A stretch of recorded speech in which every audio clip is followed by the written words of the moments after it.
किस कारण के वजह से यहाँ पे दीवार में क्रैक आया है, आज के वीडियो में आपको हम यही बताएंगे। अगर यहाँ पे देखेंगे आप, ये क्रैक जो है 5 mm से भी ज़्यादा यहाँ पे आया हुआ है। ठीक है, सारा चीज़ क्लियर करेंगे। और साथ ही जो है ये वाला वाल से ये भी जो है कांटेक्ट छूट गया है।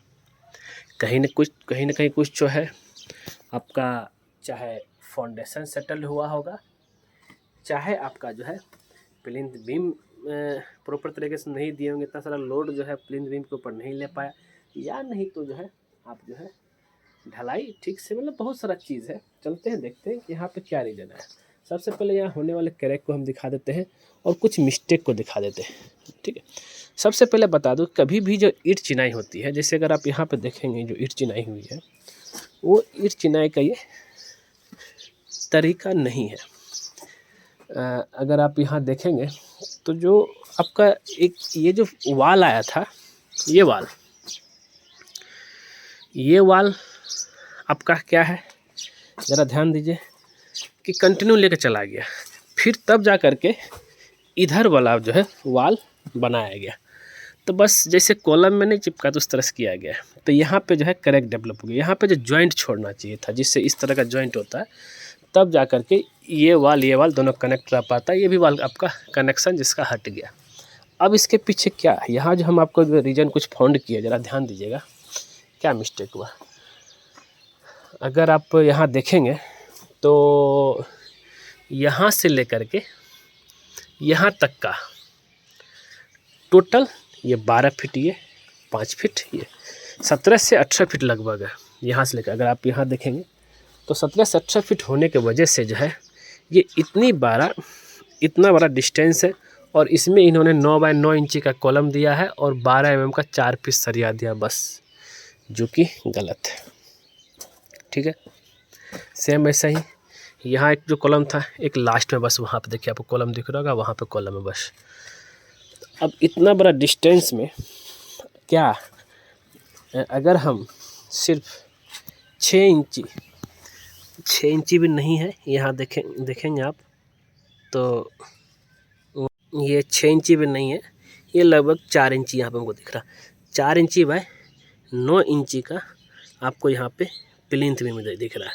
मतलब इसका ये हो गया कि थिकनेस कम है, विड्थ इसका जो है ज़्यादा है, जबकि ऐसा नहीं है। हमेशा जब भी बीम कभी दिया जाता है, यानी तो 9 इंची बाय 9 इंची का प्रोवाइड किया जाता है, कभी भी जो है इसका थिकनेस कम मत कीजिए, क्योंकि इसके ऊपर जो है पूरा जितने भी आपका यहाँ पर जो है वाल है, आपका वाल का लोड इसके ऊपर आ रहा है। ठीक है, अगर हम डिस्टेंस की बात करें तो डिस्टेंस अगर आप यहाँ से लेकर के आपका जो है यहाँ तक कितना हो गया, 18 से 20 फीट के आसपास है। हम तो एक 18 फीट अभी लेकर चलते हैं। अगर 18 फीट आपका बीम रहा, प्लिंथ बीम, उसके ऊपर इतना हैवी ब्रिक लोड आप अगर देंगे तो बताइए क्या होगा। तो उसके वजह से पहला क्रैक डेवलप आपका यहाँ पे होगा। और साथ ही अगर आप यहाँ पे देखेंगे तो ये भी जो है, और ये तो क्रैक हुआ ही हुआ। ठीक है, ये वाला वाल और इसका कांटेक्ट भी प्रॉपर तरीके से नहीं बन पाया, जॉइंट नहीं बन पाया, तो ये भी जो है आपका क्रैक हो गया। ये वाला भी दीवार पूरा क्रैक हो गया।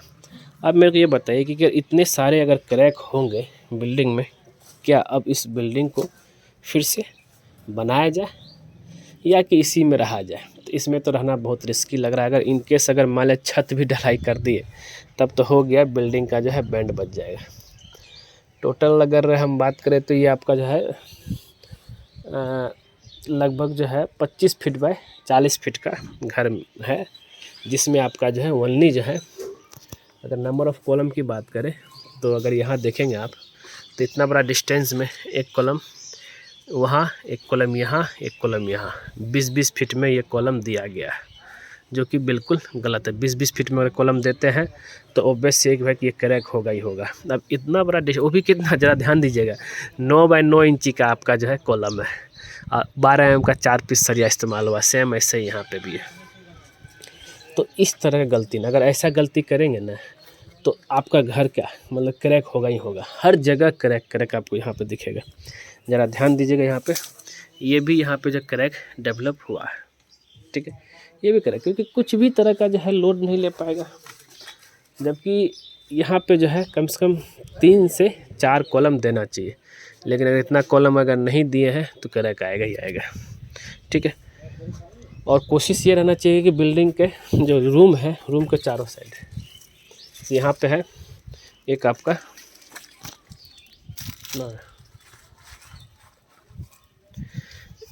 आपका यहाँ पे कॉलम होना चाहिए और एक आपका जो है यहाँ पे कॉलम होना चाहिए, लेकिन इतना सारा कॉलम नहीं दिया गया तो उसके वजह से हुआ।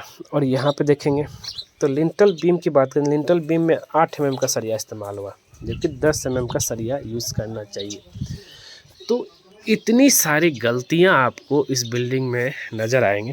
आप बोलेंगे भाई कि ये घर बनाया क्यों था भाई। और अगर किचन की स्लैब की थिकनेस की बात करें तो मुश्किल से ये देखिएगा, थिकनेस अगर देखेंगे 1.5 इंची के आसपास दिया है, 3 इंच, जबकि जो है 2.5 से 3 इंच इसका थिकनेस होना चाहिए। वो भी एक सबसे बड़ी गलती है। और एक ये हो गया। तो एक स्टैंडर्ड साइज़ हर किसी का रहता है, चाहे आपका कॉलम का हो, चाहे आपका प्लिंथ बीम का हो, फाउंडेशन डेप्थ हो, चाहे आपका जो लिंटल का साइज हो, column size, plinth beam size, lintel beam size, roof beam size और छत का थिकनेस का साइज, ये सब का अगर आपका स्टैंडर्ड साइज नहीं रहेगा तो उसके वजह से इतने सारे क्रैक डेवलप होंगे। और इस तरह क्रैक डेवलप होंगे तो फिर आपको इस घर में रहने में दिक्कत, डर लगेगा। अगर आप यहाँ पे देखेंगे कवर ब्लॉक नहीं यूज़ करने की वजह से जो है क्या हुआ है प्लेन बीम का सरिया दिख रहा होगा। और साथ ही अगर आप यहाँ पे देखेंगे तो इसका क्या शेप और साइज बना दिया, ज़रा ध्यान दीजिएगा। यहाँ पे देखिए, एक तो 2-2.5 इंची का थिकनेस का ये है तो पूरा ऊपर घुसा दिया, ये नीचे आ गया। इस तरीके से गलतियाँ हो रही है। तो दोस्तों बस इसमें इतना ही कहूँगा कि आपको ये ध्यान लेके चलना है। घर बना रहे हैं, वैसे ऐसा ना हो कि मतलब कि बना तो लिए हैं लेकिन उस घर में रहने लायक भी ना बचा। हम तो बस इसमें ही, अगर मेरी बात मानिएगा तो इस घर में नहीं रहना ही बेहतर है। बात नहीं, इतना ही है। उम्मीद करते हैं ये वीडियो आपको ज़रूर पसंद आया होगा। अगर पसंद आया तो उसको लाइक कीजिए, शेयर कीजिए, कमेंट कीजिए और ख़ास करके हमारे चैनल को सब्सक्राइब कर दीजिए, क्योंकि जैसे आप हमारे चैनल सब्सक्राइब करें उसके बगल में बेल आइकन बन जाए, उसको क्लिक कर दिए। उससे बेनिफिट बस ये होता है जब सिविल दीपक कुमार को नया वीडियो अपलोड आएगा सबसे पहले आपको नोटिफिकेशन में देखेगा। वीडियो देखने के लिए धन्यवाद दोस्तों।